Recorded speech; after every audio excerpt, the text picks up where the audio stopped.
G'day YouTube, and welcome back to another video from Alex Does DIY. My name's Alex and we're back on working on the lathe today. Before we do begin though, one of the popular things that I like to look at on other guys' videos is when people are showing wins that they've had at auctions and eBay purchases and bargains they've found. I love going to auctions. There's a silent auction place I go to every weekend, and I'm on eBay a couple of times a day looking to score a bargain and make my few dollars that I don't have go a little bit further to try and get something. And so I do like watching and seeing when other people score a real find, and you know, it's good to see anyway. So I had a good score this week that I thought I'd share with you before I begin. The lathe that I got only came with a very small 3-jaw chuck. Didn't come with a 4-jaw chuck, which is something that I needed, and one come up on eBay. I put a bid in and I won the item, and fortunately for me I was the only bidder, and the bidding started at just $25, so I got this chuck, 4-jaw independent chuck here for just $25. Why no one else bid on it, I don't know, but it's as good as new, and when I saw it I was quite impressed with the bargain I got, so I'll bring you in and show you what I got. So this is it. This is my new 4-jaw chuck. Weighs a ton. It's as good as new, as you can see there. It's certainly nice and clean. I don't think it's seen a lot of use. The jaws appear to be in excellent condition. It's been well looked after. It's nice and lubed. Come with the key, and it's one mounts to a backing plate, which is good. So the 3-jaw chuck on my lathe mounts to a backing plate also. So what I'll have to do before I can use this is I'll actually be able to, I'll have to make up an adapter plate to be able to put this on there. I have a slight concern that the size and weight is too much for my lathe. It certainly fits in there. This is a 10-inch or 255mm diameter chuck, and at the moment I've got a swing of around about 330mm. I'm actually going to be increasing that, and I'll get to that in a moment. So it will fit in there, but given its weight, I'm a little bit concerned that the old bearings on the old girl will put up with it. But yeah, an absolute bargain, $25. I looked these up online at a online supplier that I use, and they sell these new for $352. So to pick that up for $25 is an unbelievable bargain. So I'm really happy. I just thought I'd share that with you.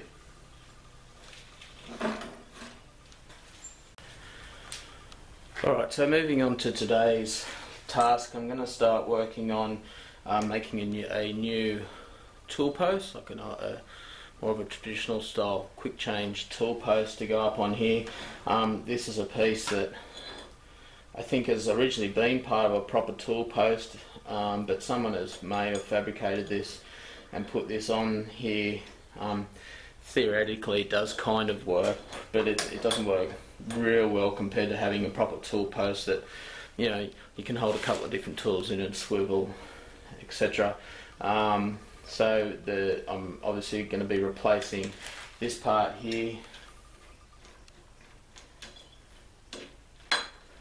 Take that off and show you. So that'll all go as well. So I'll be making a new tool post to mount on here, replacing this bolt with a longer one. It'll be more your traditional sandwich plate type arrangement with a large plate, a smaller sandwich plate in the middle, and another plate on top with set screws all the way around, big nut on top. It'll go into your center bolt here that you can swivel all around. So that's what I'm going to be starting on today. Now in pre-thinking and planning this, it did introduce a new dilemma. Now if we take this this isn't an actual tool bit, but it's only mild steel. But if we simulate this and we put that on this level here, it pretty much, I don't know if you can see that, but I might bring you around for a closer look.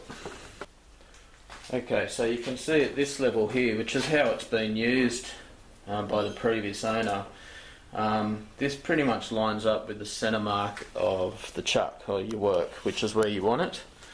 Now I'm looking at increasing or having a bottom plate on my tool holder of 20 millimeters thick, so this would then effectively be 20 millimeters higher at its minimum, which is going to be too high for the job, or for the spindle. So the way I've decided to combat that is I'm going to raise both the headstock and the tailstock by 20 millimeters as well, so that this would basically line up if a tool of that size was in the tool rest or the tool holder. So I'll take you in and show you how that's going to work. Now, again, as I've mentioned before, I'm not entirely sure whether this is a commercially made lathe or whether it's something that somebody put together using parts of a lathe, but you can see here, this already has a plate here of roughly, let's have a look, I can bring out a new scale that I bought today, which is good, so 15 millimeters already, so you know, you've got your plate here, another one here that runs all the way through of 15 millimeters. So all I'm going to be doing is taking these bolts out here. They thread into the bed here, and then I'll be inserting a 20mm plate here and here, raising it up, put those bolts back through. I'm not sure if these are going to be long enough. I may have to get some longer bolts. I haven't actually had a look at how long they are yet. And that will effectively raise the headstock by 20 millimeters. The bonus of that, it also effectively adds 40 millimeters to the swing of the lathe, which would be good. And then with the tailstock, I'll show you that. So here's the tailstock removed.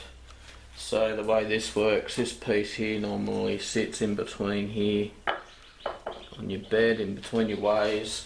There's another piece here that sits on the bottom. Up underneath it screws into there to hold it in place. And then what happens if you have a look on this side, it's very filthy, obviously clean this up at the same time.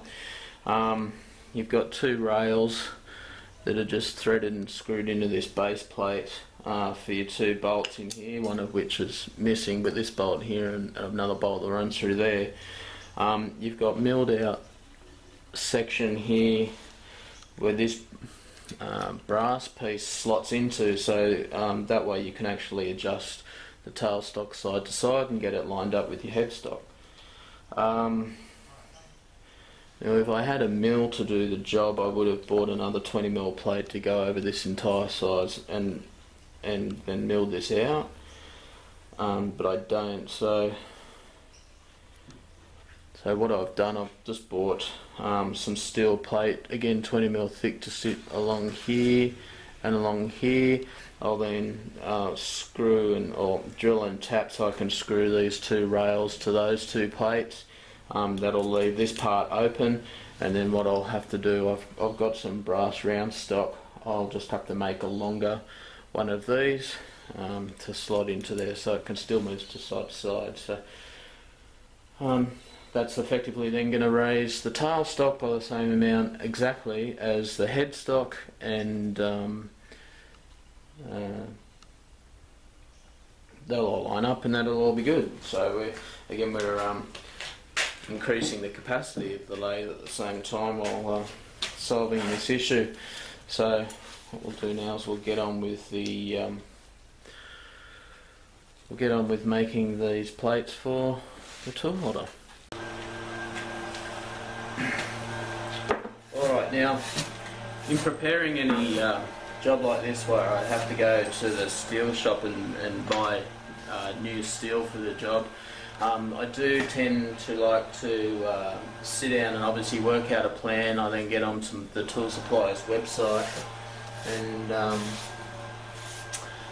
look through what stock is available, or what stock they have listed on their site, and work out the exact dimensions so that I can go in there and go quickly rattle off a list, or this, and this, go and cut it. Now that works about 50% of the time. The other 50% of the time it is normally met with the response of, oh, we don't have that in stock, oh, we don't have that in stock, we can order it in but it'll take a couple of weeks, that sort of thing. And so I always end up making a compromise. So what you're about to see in my steel order wasn't my first choice, but it was the compromise. And when you only get, you're limited 2 days off a week like I do, I don't really have the time to wait and stuff around, so I'll generally compromise. So what I've got for the base plate of the tool post, I've got 130mm by 130mm square. Now I was going to obviously get a plate of 20mm thick. Didn't have any in stock, so I've got two 10mm plates here that I'll weld together. Sandwiched in between that, I was going to get two 16mm thick plates, but they didn't have that either, so went with three 10mm thick plates again that I'm going to again weld together, and that will sit in the middle like so. And then again the same two 130mm by 130mm 10mm thick plates to go on top. So that's basically the arrangement there of the tool post. So once I've got all these individual plates welded together and ground down or sanded down to make them look like they're nice neat pieces, the next job is going to be to drill a 19mm hole through all of them for the new bolt that's going to go through here. I had to get a new bolt because the one that's on there already wasn't tall enough for this, so that'll go through the middle, sit on there like so. And then again, here was another compromise at a different shop this time. The plan was to have 4 bolts or cup head screws here and here, drilled and threaded through to go all the way through and hold them together. Couldn't get that length, and then in 10 or in any size actually. So what I ended up having to settle for was 40mm, and what I'll have to do, actually I don't know how that's going to work. Well, we might actually just, yeah, what I'm going to have to do actually is I'm going to drill and counterbore those. Not that I have a counterbore, I'll do that with a larger drill bit. Counterbore those to do 4 from this side. I might actually have to shorten the length of these, because what I'm going to do then is put 4 in from underneath to hold all that together.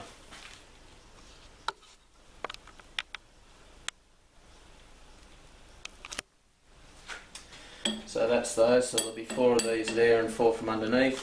And I've got the same size bolt that I'm going to use for the set screws. And they look like they might have to be counterbored as well.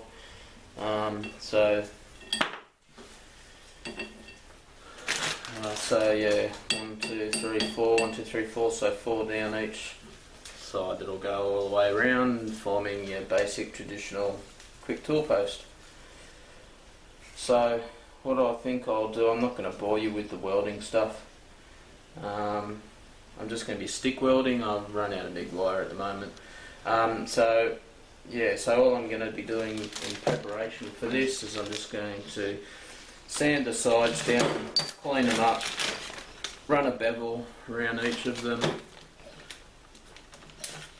stick weld them together, and then we'll start the drilling.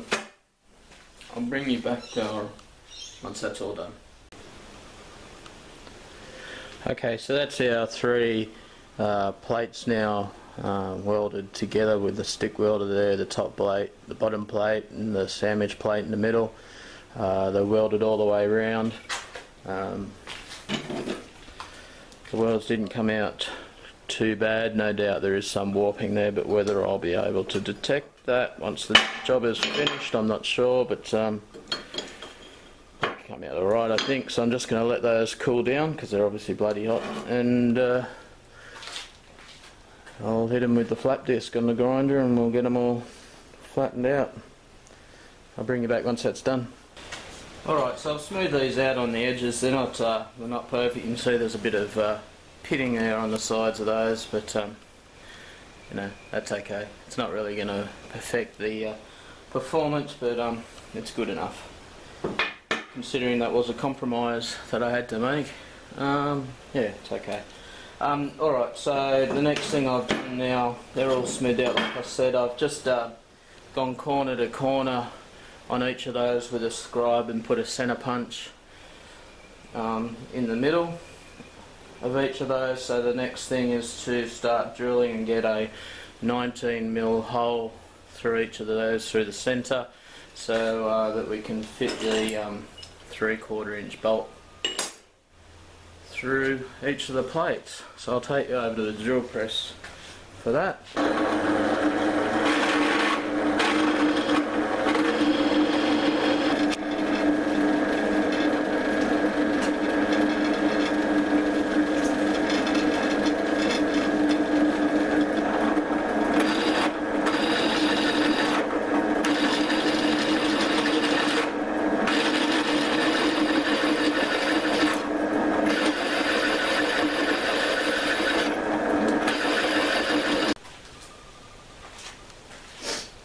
Alright, so you can see here I've now finished drilling those 19mm holes in each of these plates.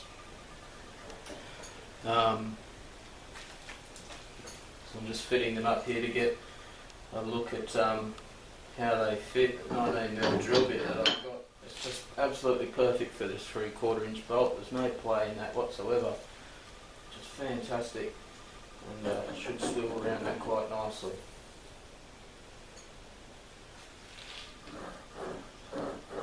Not a problem. So the next step now is going to be to mark where I want the 4 screws that go around here that'll screw through here and into the middle plate from the top, and then another set from the bottom. So we'll do that next. Alright, so I've made a little bit of progress off camera. It was all drilling holes and tapping holes and, you know, really boring. You guys have probably seen that 1,000 times. I chose not to film it. So this is basically where we're at now, the main structure of our tool holder. So we've got the 4 holes drilled around here and counterbored so that the heads of those cup head screws are flush. As I mentioned at the beginning, these screws weren't quite long enough to go all the way through, so I have another set underneath here as well, and again they're nice and flush too, so it's a very, very solid unit. Certainly going to be very well supporting, and of course also we've got a nice neat fit with the 19mm bolt going down the centre there, and spins quite nicely and freely. There you are, spins quite nicely and freely. Bind a little bit in one spot. Anyway, so the next step now is going to be to mark up and drill and tap our holes for the set screws around the end here. Alright, so I've just scribed a line in around here. It's 17mm in from the end, which is pretty much half, or just under half, the gap along into the centerpiece here, all the way around, and I've marked and center punched holes where I want each of my set screws. when I'd envisaged doing this in my head, I had planned to have 4 along here, or 4 along each edge at even spaces, but given the overall size, I think I'm better off having the set screws closer together. The reason why I did that, if I show you here, I took this as an example, which is just a piece of tool steel that I got in the mail the other day. So obviously I think given the size of this, the next lot of this stuff I get will be larger, but I took this as an example because this is what I'm using at the moment. Obviously you want at least 2 set screws holding that in, and I figured, you know, even at that spacing, that's about the maximum that piece is going to hang out, which is fine. So what I might end up doing is probably, I've only got enough bolts for 4 down each side, so I might end up getting another 4 bolts and probably putting another one in the middle. So we'll see how we go with it in this position. So I'll go and drill these out. These are an M10 screws, so the thread size for these, if you're interested, is an 8.5mm drill. So I'll go and drill these out on the drill press, and we'll get those tapped, and I'll bring you back once that's done. So I'm going to bring you in for the tapping of the last hole. I've obviously drilled and tapped all the rest of the set screws around here now. I didn't show you that because repetitive tapping is incredibly tedious to do. It's even more so to watch, so I thought I'd save you the trouble of fast forwarding and just show you the last one. You can see here we're also just slightly counter bored that to allow the head to go down just slightly, only maybe 3mm, just to give the screw a little bit more depth. They still don't quite reach the bottom there, but they are sufficient to hold a 3/8 wide piece of tool steel. But still, you know, obviously our capacity here is 30mm, or I don't know what that is in inches, 1 1/4 inch, something like that, which is, you know, plenty big enough to hold, you know, large tool holders and the like, boring bars or whatever else I need to put in there. So, you know, I definitely thought I'd prefer to build it too big at this stage than wish I'd build it bigger at a later stage. So anyway, like I said, I thought I'd bring you in for the tapping of the last hole. So we'll get that done and then we can move on.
And there we go, so that's all those in.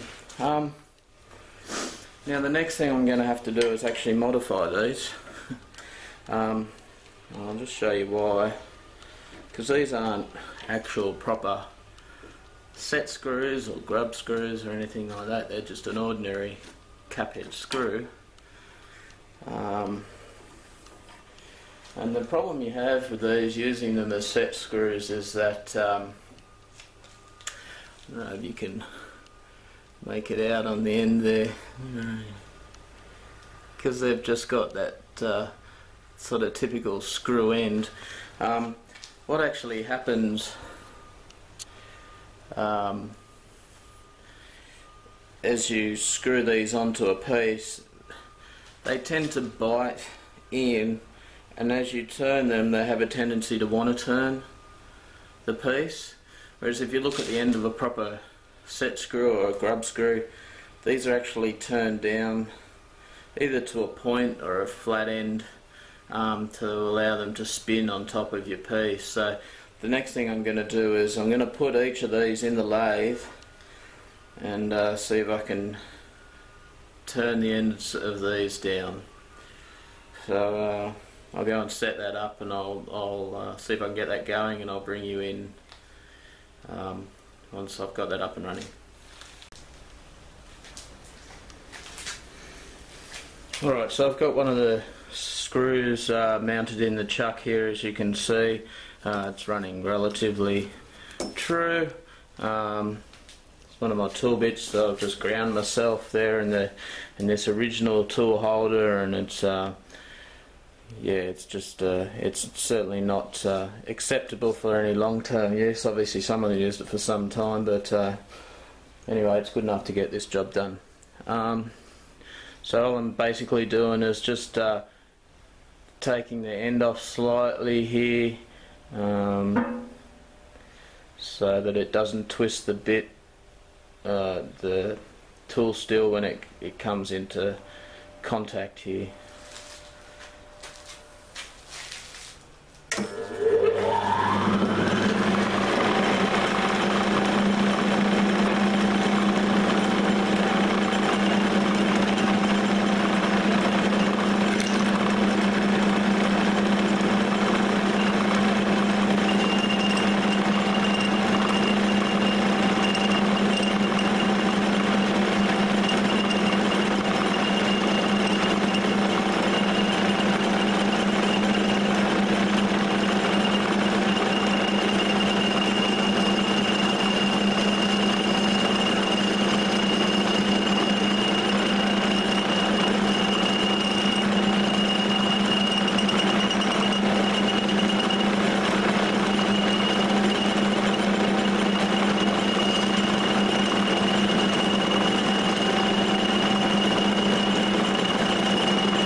There we go, so that's all we want on the end there. It's a bit of a conical shape. So it's not going to twist the tool steel. Just thought I'd show that. I won't obviously show you me doing it to the other 11 screws.